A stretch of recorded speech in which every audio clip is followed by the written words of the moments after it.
Hello, everyone, and welcome to the newest edition of Capita's LinkedIn Live. Today is a special one. As some of you may have seen a couple of announcements this week. Capita has announced a collaboration with Tapestry, and I'm really glad to be joined by a few representatives of Tapestry Compliance. So today I'm here with Susanna Crooks and Tom Parker from the Tapestry team. Thank you both very much. I think we'll have a pretty interesting discussion today about covering all the aspects of legal tax compliance in equity compensation around the world. We'll get to know you a little bit better, talk a little bit about the work the Tapestry does, and try to explain to the audience what this collaboration is all about. So thank you both for joining, and how are you? Very well, thank you. Pleasure to be here. Likewise, really happy to be here. Thank you for the wonderful introduction. Yeah, and I think the whole nature of solving for global problems is the time zone issue. So we're very appreciative of you waking up a little bit earlier so you can join us all the way from the UK. So look, Suzanne and Tom, would love for the audience to get to know you a little bit better. So maybe we'll start with a couple of quick introductions about sort of yourselves, your background, and maybe Tapestry a little bit more. So Suzanne, if you don't mind, I'll just start with you. Would you mind just telling everyone a little bit about your background and maybe a brief introduction to what you do at Tapestry? Yeah, absolutely. A pleasure to. So good morning from the UK. I'm Susanna Crooks. I'm one of the legal directors at Tapestry Compliance. And just briefly about me, I'm a UK qualified lawyer. I've worked with Tapestry for a couple of years now. Before that, I worked previously in one of the Big Four, and prior to that in another international law firm, specialising in corporate tax initially when I first qualified, and then subsequently for the last 15 to 20 years in employee share plans and incentive arrangements. I am really pleased now to be part of the team at Tapestry. And just to say a couple of words about Tapestry, we are a specialist law firm. We focus solely on these types of arrangements. So employee share plans, equity incentives, other types of equity-linked incentivization arrangement globally. We advise clients around the world across all sectors, through from private companies to some of the largest global corporations and banks. We also advise and work with a number of the third-party providers and plan administrators. And we've been established for about 12 and a half years now. And for the last 3 years, we're really proud to say we've been 100% employee owned. So we understand employee ownership from our own personal experience, as well as the work we're doing with our clients. So we're really excited about this collaboration with Capita. But before we talk more about that, I'll let Tom say a few words and introduce himself. Great. Thank you, Susanna. So not so much to say on my end. I've been with Tapestry now for about 8 years doing global share plan sort of compensation work, looking at global compliance and helping companies understand when they want to launch in a new country, what are the issues going to be? How can we navigate those issues and making sure we can get past any barriers. So been doing that for about, as I say, 8 years now. I did work briefly at a international law firm before that, but that's been my focus for the previous significant period. And as we say, that looks at globally, how do we navigate the issues? And then also, as we are UK qualified lawyers, some of the really techie points in the UK as well. Yeah, no, for sure. I appreciate both. So that's a helpful introduction. And I think, as I think a lot of the audience can tell from there's quite a lot of synergies to what we do at Capita, because obviously we work with organizations. And in the current world, more and more, it's common for companies to have a global workforce. So I think there's definitely a lot of challenges that organizations face when they want to allow more of their employees across borders to participate in their equity programs. So I think towards the end, we can touch on some of the specifics, challenges that companies face, and maybe talk about some of the trends that we've been seeing across borders in different parts of the world. But Tom, before we do that, I would love to for everyone to get to know kind of Tapestry's offering a little bit better. And I think one of the interesting ones that you've kind of built over the years is your ONTAP database. Kind of gives opportunity for companies to actually access a lot of the useful information. So would you mind kind of telling us a little bit more what it is all about, how did it come into play and how it can be utilized by organizations around the world? Yeah, absolutely. It's part of why we're here, really, isn't it? Making sure that companies have access to this great product. So What we call ONTAP is our own proprietary database of information. Now, when you launch in a new country, if you were to go to local lawyers in that country and get advice, that could be really expensive. So what we've developed over, well, actually, it's longer than the existence of Tapestry. It came from our partners from a different law firm. So more than 12 years, what we've developed is this database product, which offers a lower cost alternative to local legal advice in each country. So it does come with some caveats. You're not getting specific legal advice. It's information only, and there's some disclaimers, but that can still give you a really good feel for what the issues are in each country, what the legal issues might be, what the tax might be, and you can use that to help inform your own decisions and help inform your employees. So look, that's something we've had, as I say, for well over 12 years, because it's been in existence slightly longer than we have. It's in over 150 countries now, and it's updated by our global network. So we've got sort of local experts that we work with in each country to make sure it's updated regularly. And it can be used in many ways. I mean, we can offer subscriptions to the site where you get full access, but what we find for some people that can be quite overwhelming. So some companies simply want that kind of one-off information, what is the tax, or can you give me some tax guides for my employees, or can you tell me what are the high-level issues so I can understand, is this a country I can grant my share plans in, or is this a country perhaps where it's going to be challenging? So yeah, it's a really interesting tool, and I think it offers really helpful information on a much more cost-effective basis. And often companies think, well, that's only appropriate for me if I'm a startup company. And actually what we find is some of the companies using this, up to FTSE 100, some of the biggest companies in the UK. We've got some TSE, Tokyo Stock Exchange 250 companies using it. We've got some big American companies using it, all the way down to the private companies. So actually, no matter the size of your share plan participant pool, the size of your business, this is still a really useful tool, we find. Yeah, and it's exactly right. And I think that kind of makes sense. And over the years of my experience kind of working in multiple locations and different size of businesses, I feel like, a lot of us, the three of us, we've been doing in this industry for a while.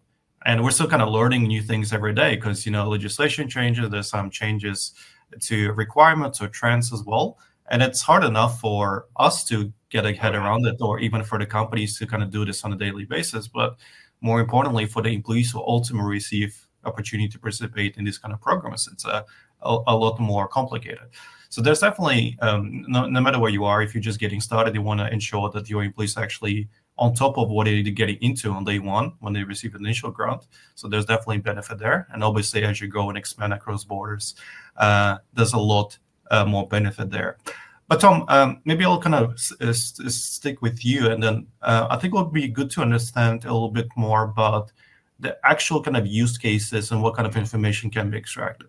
Because we've touched on like a little bit of legal tax and cross-border, and we talk about listed companies and private companies. So what are the kind of different reports available in the system, and for what purpose can they be utilized, and who they can actually benefit? Great, yeah. So look, it is a full service site you can subscribe to, but also we can generate these standalone reports, and sometimes, and I'll explain the cases where that's relevant, companies do want that sort of standalone piece of information. Yep. So a place where I'll start is a place that I think most companies often overlook and is really useful when you're trying to educate your employees, and that's what we call employee tax guides. So these are pretty short, 1 to 2 pages, and they'll be framed as almost a Q&A. And what they'll do is they'll tell your employees when they can expect to be taxed in relation to the awards you're giving them. They'll tell them some basic information about the rates that tax might apply at, and they might get into the sort of reporting obligations that individual employee might have. So, for example, is there some sort of annual return they have to complete, perhaps at the end of the calendar year, that covers the awards you're giving them?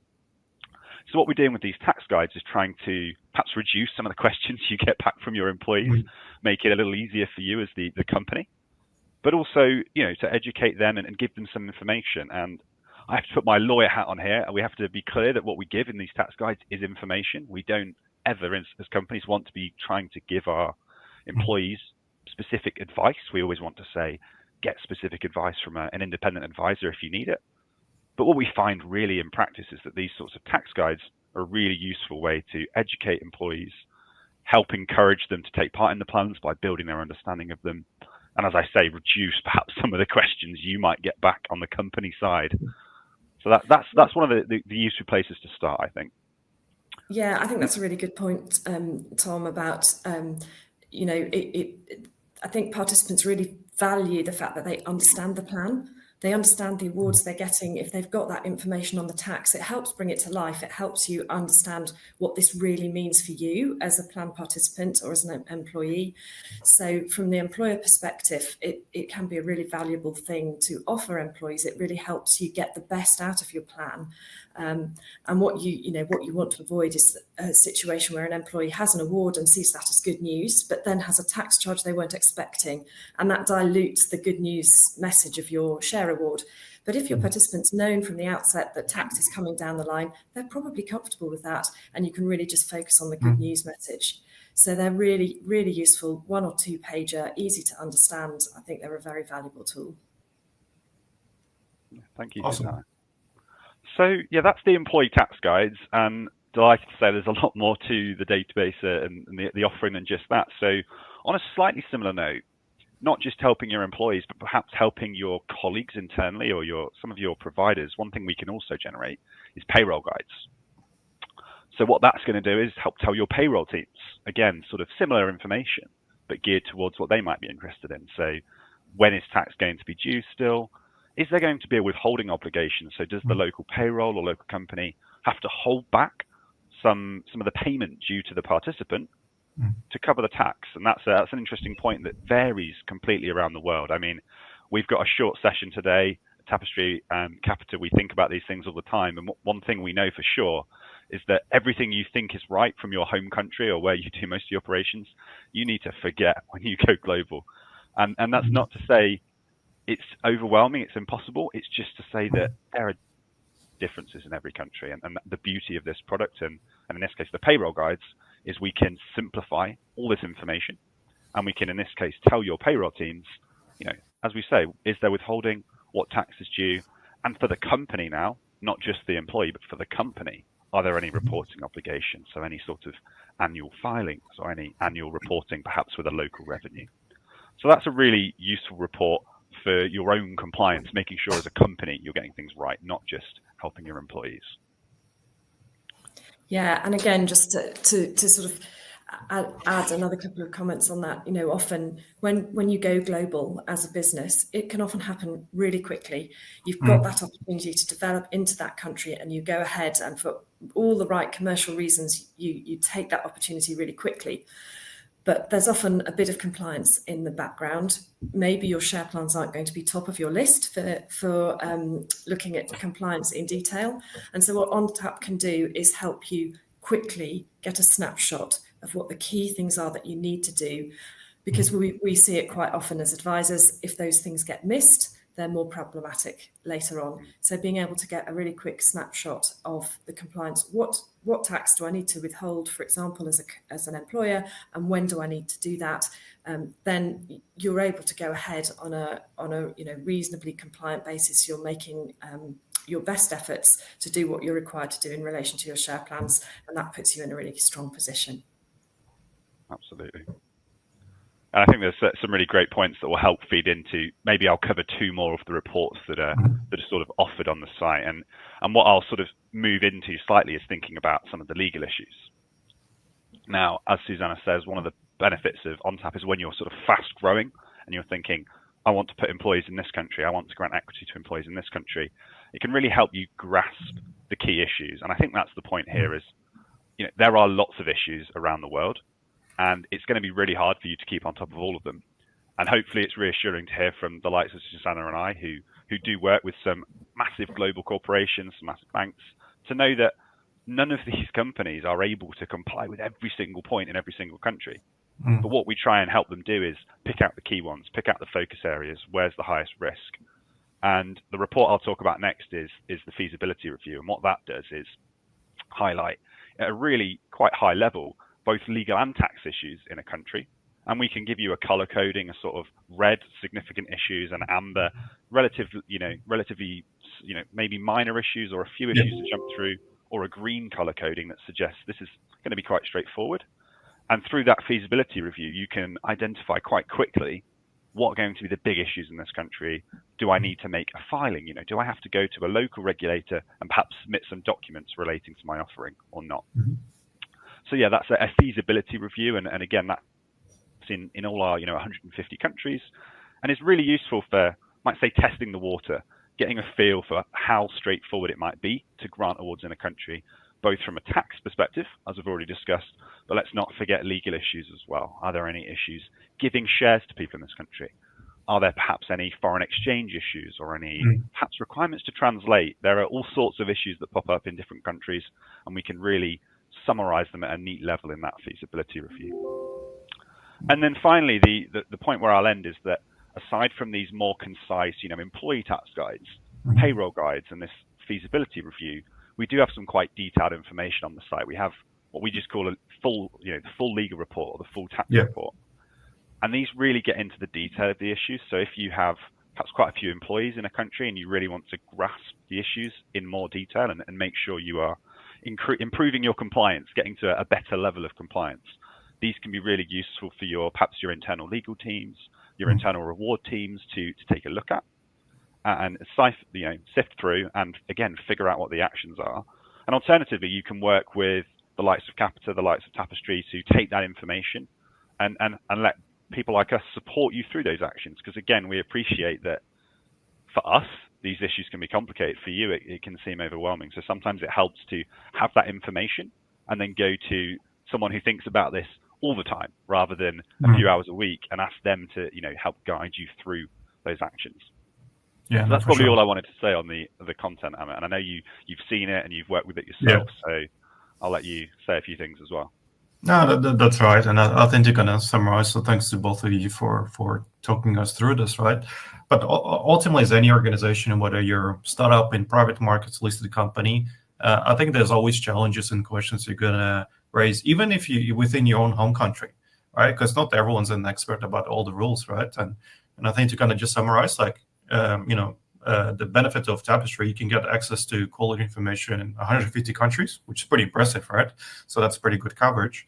You can get help, explaining the key information to your employees. And the most common questions like, okay, if I'm going to get shares or options or RSUs, whatever the instruments are, am I going to get taxed whenever I get allocation? Am I going to tax when there's a vesting? When I sell, what does it mean for me, right? So that's can be useful for employees.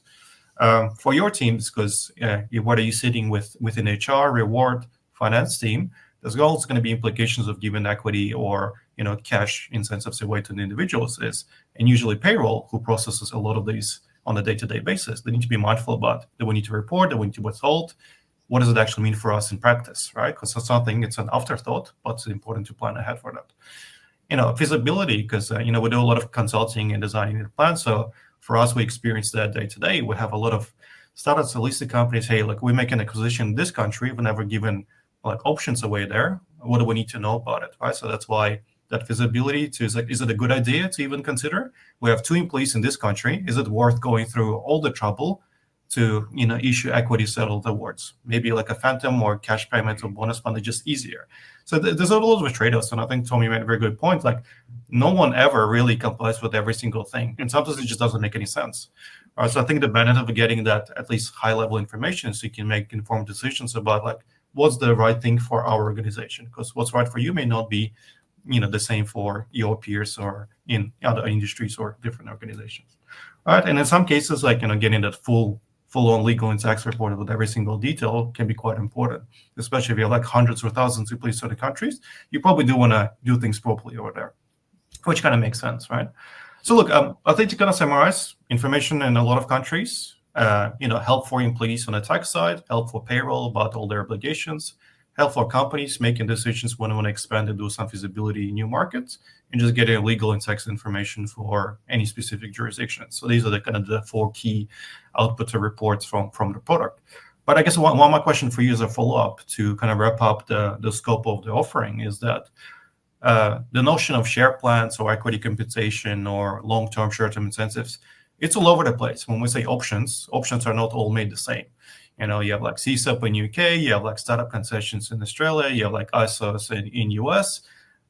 So can you tell us a little bit more about what does Tapestry support and what kind of instruments? Because there's so many different designs and schemes and and shares and options and SARs.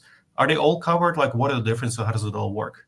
It's a really good point, and as you've identified, around the world there's some really wonderful arrangements that can give some great benefits, but the tax position on those can get more complex. Yep. So with it being a database product and it being sort of high level information and trying to offer a lower cost solution, we focus on the non-qualified award types. And I use the word focus deliberately. So we'll be focusing on RSUs, upfront shares, options, both with a nil cost or with a market value. We can do cash plans as well, and that's the key focus in each country, understanding maybe the more standard approach to awards without specific tax benefits. But what we do, and again this is in all the 150 countries, is identify wherever there are either local tax plans. So you've mentioned perhaps ISOs, really popular in the United States, as well as what we call an ASPP or 423 plan in the US. We mentioned other tax qualified plans. So you mentioned CSOP in the UK. There are 4 tax qualified plans in the UK, and we cover them all in brief. And there are similar plans in Ireland. We've got tax qualified plans in Israel, in France, that we see more companies interested in. As well as those, tax qualified plans, we see tax breaks. So maybe it's $1,000 tax free of shares in an annual calendar year or something like that. All that information we do cover within the tax report functionality, or we can extract on its own. So if a company just wants to know quite simply, are there any tax benefits in this country, we can extract that information as well. But to loop back in and summarize, the focus is on the standard award type, and often companies we find want that consistency of making sure everyone is being treated the same, rolling out one plan and sort of including everyone. That sometimes is the messaging companies want. If they do want the tax breaks, we can get into it, we can cover it, but often that does require more specific advice, and certainly implementing one of those arrangements, as you all know, can be quite complex, and you'd probably want to speak with local experts on the ground. Yeah. No, and I think that makes sense. And like when you try to draw parallels to anything you do in life, anytime you want to get some sort of answers, usually Google it or go in Wikipedia and get high-level information, and then you're going to do a little bit more research after that. So essentially, what we're trying to do is provide that high-level help with all the key information you need, covering the key instruments and I guess the key jurisdictions as well. So, Tom, Susanna, so I think thanks very much. So that was very helpful. I think we have a pretty good grasp of the offering and the kind of the work that we do. But I think what I'd love to do to spend maybe another 5-7 minutes that we have as part of today's session is, why don't we actually give some specific help, for companies? Because obviously there's quite a lot to cover. And I think we obviously cover a lot of jurisdictions, but I think I would love to talk about maybe some of the common challenges that we're seeing in different jurisdictions, maybe share some examples from our experience in certain countries. So are there any specific recent trends or changes in legislation or the rules in any countries, or any examples you would love to share that you think anyone should be aware of? Any jurisdictions that cause troubles for a lot of organizations, or you get a lot of questions from your clients about? So Sarah, maybe we'll start with you. If you had anything on top of your head that comes through. Yeah, I mean, I suppose just to start with a very general trend, we're just seeing more companies take their share plans globally at an earlier stage. I think it's come for 2 reasons. I think a lot more businesses go global, full stop, sooner, quicker. Some of that has been accelerated by the pandemic and people getting more comfortable with working virtually. So suddenly the talent pool is global. And there's competition for talent. You want the best people, and you're going to take them potentially wherever they are, and you need to incentivize them. You want to recruit, motivate, retain them. So equity plans are a brilliant tool for that. So I think we're talking about something that's really topical. And I think, Amit, you mentioned earlier, it's moving all the time. So even for those of us, you, me, Tom, we're working with it day in, day out. Every day we learn something new. We come across a new challenge, a new change, because we're talking about legal and tax regimes in 150 plus countries. There's going to be something changing somewhere.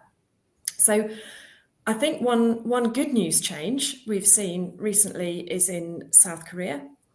We had less good news in South Korea a few months ago. It was becoming much harder to manage the administration around employee share plans in South Korea. There were requirements around using a local broker and the way in which shares would be held for participants in that country. And it's really good news to know that those restrictions have now been relaxed. So that really opens up South Korea as a location for equity plans once again. So sometimes things get easier, sometimes things get a little bit harder. I think we've seen that recently in the Philippines, haven't we, Tom? Oh yeah. So yeah, I think. Yeah, you go ahead. Yeah, there's been a tightening up in the Philippines, and I think it's perhaps not worth getting into the detail there, but I think it really echoes what Susanna said earlier, that things are constantly changing, and sometimes it's good news and sometimes it's bad news. So South Korea, it was bad news, but what was interesting there was almost an industry coming together and pushing back and going back to the regulator and saying, you've made this really positive thing that we all want to do more challenging. At the end of the day, we're all here because we want to be granting equity to our employees. We think it's a positive thing. There's good case studies out there that show it boosts productivity in a company. It increases incentivization. It increases long-term retention of staff. It's a really great tool. And when companies tighten regulations, it's really interesting to see that sometimes the industry pushes back. And when the rules aren't quite working the way we want them to, sometimes people in share plans push back. And in the UK, for example, we have this tax qualified plan, the SIP, and it's got some fantastic tax benefits, but they can take up to 5 years to kick in. And what we're seeing now in the industry is people saying, well, actually, this younger generation, this new generation of workers, 5 years is way too long a horizon for them.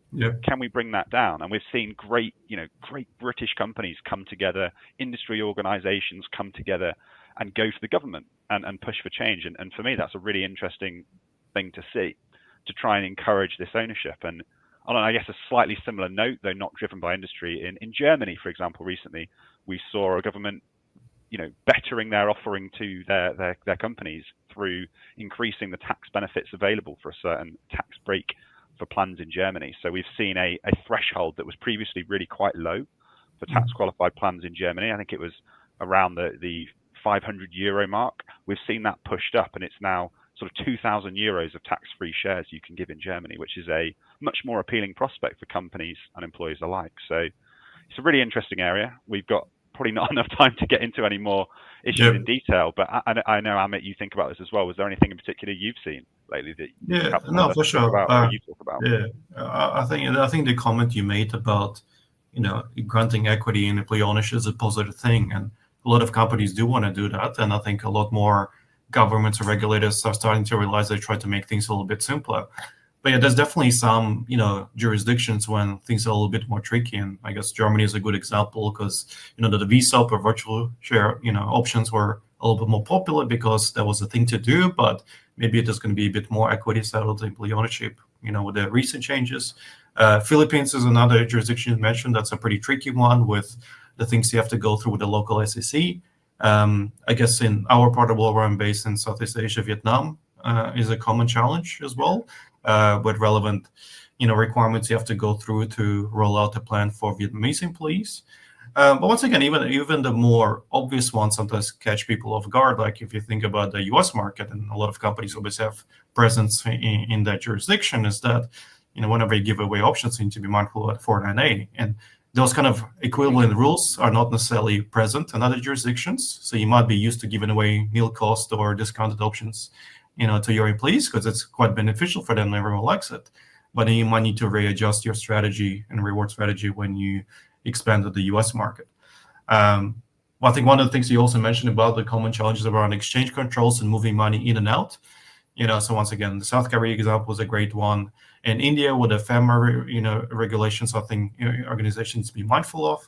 And this is not just kind of the option in RSU plans. Like a lot of organizations, especially listed companies, operate like employee share purchase plans or like ESPPs as well. And once again, there's a lot of things to navigate there with, the tax deductions and withholding and, managing pre-tax and post-tax salary sacrifice contributions. So so there's definitely a lot of challenges. But like I do agree that we generally do see some positive trends of things becoming a little bit easier, and hopefully there's like a really easy rules everywhere, and then we're out of the job because no one really needs to demonstrate that, right? Because it's pretty straightforward. But I don't think we'll get there anytime soon, unfortunately. And good for us because we'll be in the business for a while.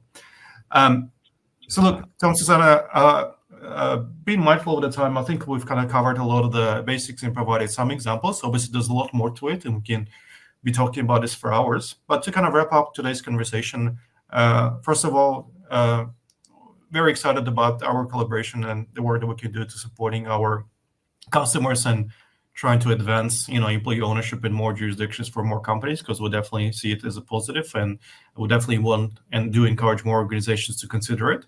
And hopefully with, our joint help, things will become a little bit easier to make that happen. But as we wrap up, are there any final comments or anything else you would like to share with the audience? Any kind of like maybe one piece of advice you would like to share? Just to close it off, I'll maybe leave it with you. So yeah, absolutely. I think for me, the biggest thing is when you're going global, no assumptions. You might know how things work in one country, don't assume how they work in another country. And this collaboration is going to allow us to put information in your hands that allows you to make better decisions, to improve your compliance, and to maybe stop making those assumptions and make sure we don't trip any wires we don't want to trip. So for me, it's no assumptions, and it's use your advisors, get in touch with the likes of Capita for help to enable you to do this great thing of giving equity globally.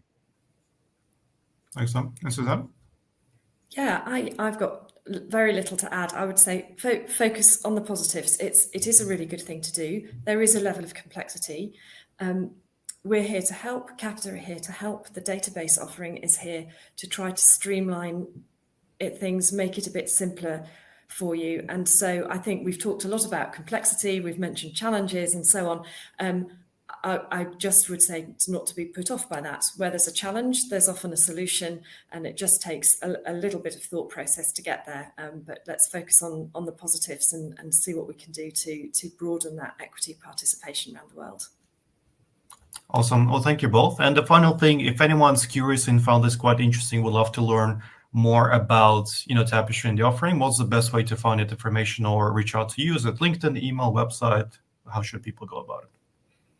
Yeah, I think we're quite flexible. I know there's a great website talking about the collaboration now, and I think we can perhaps share that link in some capacity, and it's already on the LinkedIn pages, so that's a great way to get in touch with us. Email works too, so we try to be flexible, we try to be available. Been very happy to join you here at this early hour, and we'll be available again in the future if needed. So I think we can be quite flexible there. Awesome. All right. So on that note, appreciate it. Well, thank you both very much for your time. That was another edition of Capita's LinkedIn Live, where we talked about taking your share plans global, and we presented a little bit more about collaboration between Capita and Tapestry. Susanna, Tom, thank you very much, and we both have a lovely Easter break ahead, and we'll catch you around. Thanks all.